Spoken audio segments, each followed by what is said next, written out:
Hey guys, welcome to my channel V of K. Polity M Laxmikanth की जो book reading की series चल रही थी, आज उसका पार्ट 2 है। तो स्टार्ट करते हैं वीडियो को। टॉपिक है ताज का शासन। 1858 से 1947 तक ये शासन रहा। 1858 का भारत शासन अधिनियम।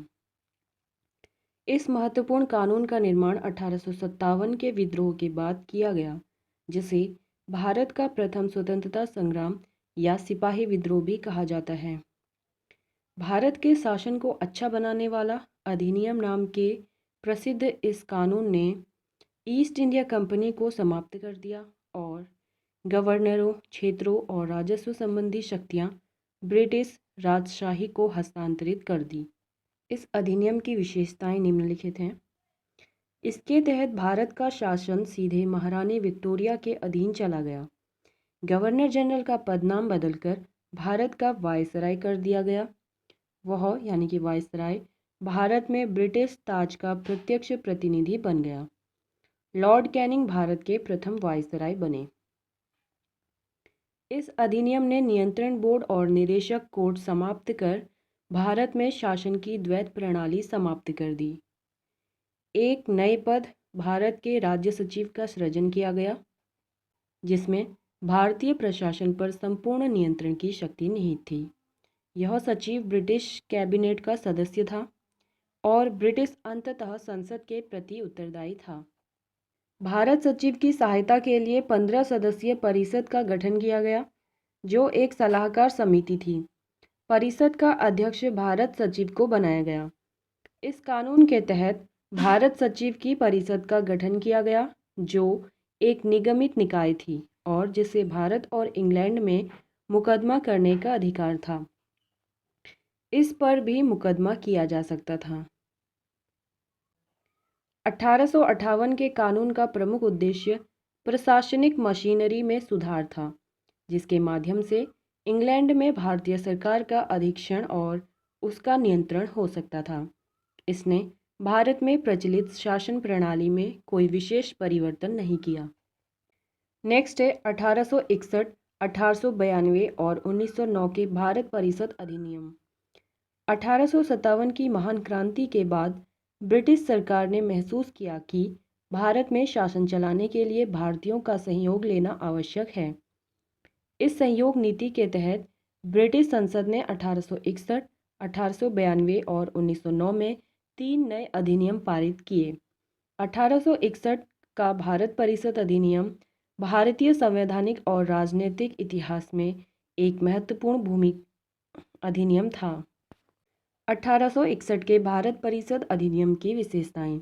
इसके द्वारा कानून बनाने की प्रक्रिया में भारतीय प्रतिनिधियों को शामिल करने की शुरुआत हुई। इस प्रकार वायसराय कुछ भारतीयों को विस्तारित परिषद में गैर सरकारी सदस्यों के रूप में नामांकित कर सकता था।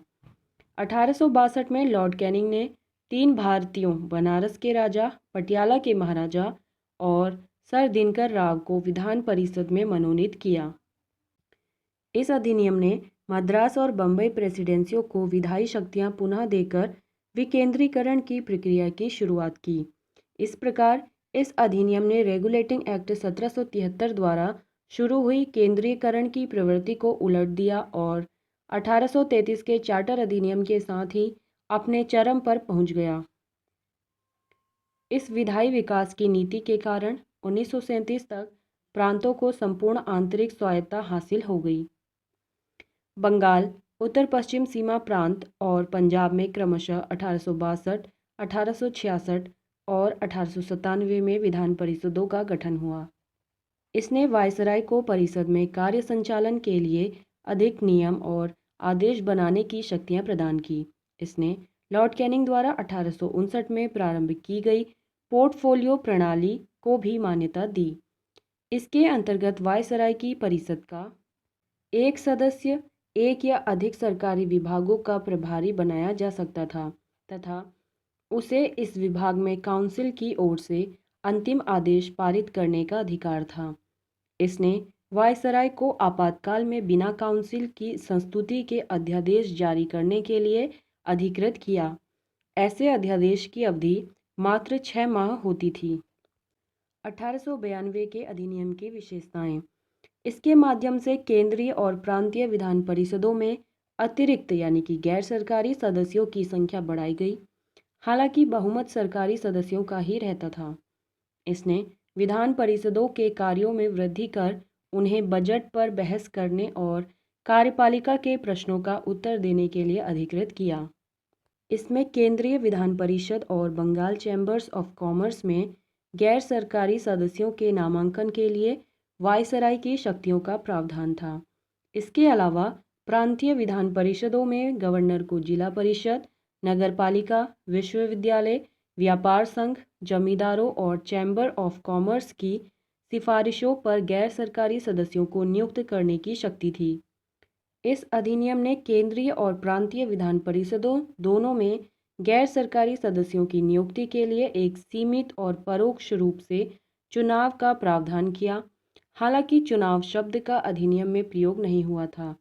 इसे निश्चित निकायों की सिफारिश पर की जाने वाली नामांकन की प्रक्रिया कहा गया। 1909 के अधिनियम की विशेषताएं। इस अधिनियम को मार्ले मिंटो सुधार के नाम से भी जाना जाता है। उस समय लॉर्ड मार्ले इंग्लैंड में भारत के राज्य सचिव थे और लॉर्ड मिंटो भारत में वायसराय थे। इसने केंद्रीय और प्रांतीय विधान परिषदों के आकार में काफ़ी वृद्धि की। केंद्रीय परिषद में इनकी संख्या 16 से 60 हो गई। प्रांतीय विधान परिषदों में इनकी संख्या एक समान नहीं थी। इसने केंद्रीय परिषद में सरकारी बहुमत को बनाए रखा, लेकिन प्रांतीय परिषदों में गैर सरकारी सदस्यों के बहुमत की अनुमति थी। इसने दोनों स्तरों पर विधान परिषदों के चर्चा कार्यों का दायरा बढ़ाया।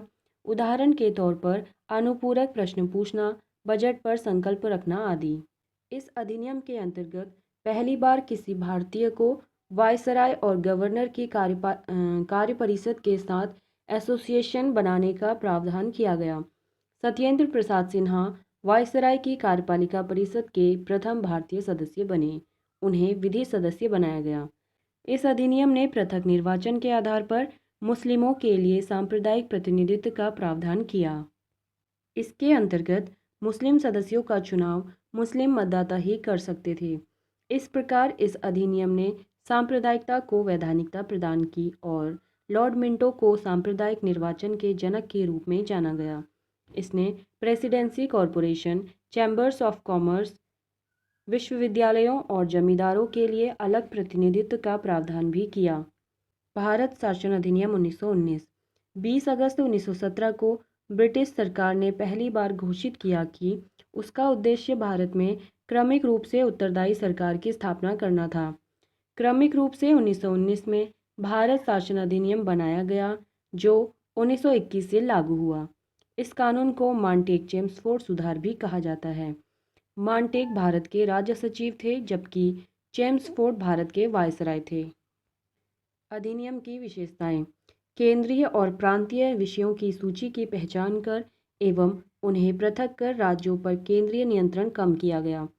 केंद्रीय और प्रांतीय विधान परिषदों को अपनी सूचियों के विषयों पर विधान बनाने का अधिकार प्रदान किया गया, लेकिन सरकार का ढांचा केंद्रीय और एकात्मक ही बना रहा। इसने प्रांतीय विषयों को पुनः दो भागों में विभक्त किया, हस्तांतरित और आरक्षित। हस्तांतरित विषयों पर गवर्नर का शासन होता था और इस कार्य में वह उन मंत्रियों की सहायता लेता था जो विधान परिषद के प्रति उत्तरदायी थे। दूसरी ओर आरक्षित विषयों पर गवर्नर कार्यपालिका परिषद की सहायता से शासन करता था, जो विधान परिषद के प्रति उत्तरदायी नहीं थी। शासन की इस दोहरी व्यवस्था को द्वैध शासन व्यवस्था कहा गया, जो यूनानी शब्द डायआर्की से व्युत्पन्न हुआ है। हालांकि यह व्यवस्था काफ़ी हद तक असफल ही रही। इस अधिनियम ने पहली बार देश में द्विसदनीय व्यवस्था और प्रत्यक्ष निर्वाचन की व्यवस्था प्रारंभ की। इस प्रकार भारतीय विधान परिषद के स्थान पर द्विसदनीय व्यवस्था यानी राज्यसभा और लोकसभा का गठन किया गया। दोनों सदनों के बहुसंख्यक सदस्यों को प्रत्यक्ष निर्वाचन के माध्यम से निर्वाचित किया जाता था। इसके अनुसार वायसराय की कार्यकारी परिषद के 6 सदस्यों में से 3 सदस्यों का भारतीय होना आवश्यक था। कमांडर इन चीफ को छोड़कर। इसने सांप्रदायिक आधार पर सिखों, भारतीय ईसाइयों, आंग्ल भारतीयों और यूरोपियों के लिए भी पृथक निर्वाचन के सिद्धांत को विस्तारित कर दिया। इस कानून ने संपत्ति, कर या शिक्षा के आधार पर सीमित संख्या में लोगों को मताधिकार प्रदान किया। इस कानून ने लंदन में भारत के उच्चायुक्त के कार्यालय का सृजन किया और अब तक भारत सचिव द्वारा किए जा रहे कुछ कार्यों को उच्चायुक्त को स्थानांतरित कर दिया गया। इससे एक लोक सेवा आयोग का गठन किया गया। अतः 1926 में सिविल सेवकों की भर्ती के लिए केंद्रीय लोक सेवा आयोग का गठन किया गया। इसने पहली बार केंद्रीय बजट को राज्यों के बजट से अलग कर दिया और राज्य विधानसभाओं को अपना बजट स्वयं बनाने के लिए अधिकृत कर दिया। इसके अंतर्गत एक वैधानिक आयोग का गठन किया गया, जिसका कार्य 10 वर्ष बाद जांच करने के बाद अपनी रिपोर्ट प्रस्तुत करना था।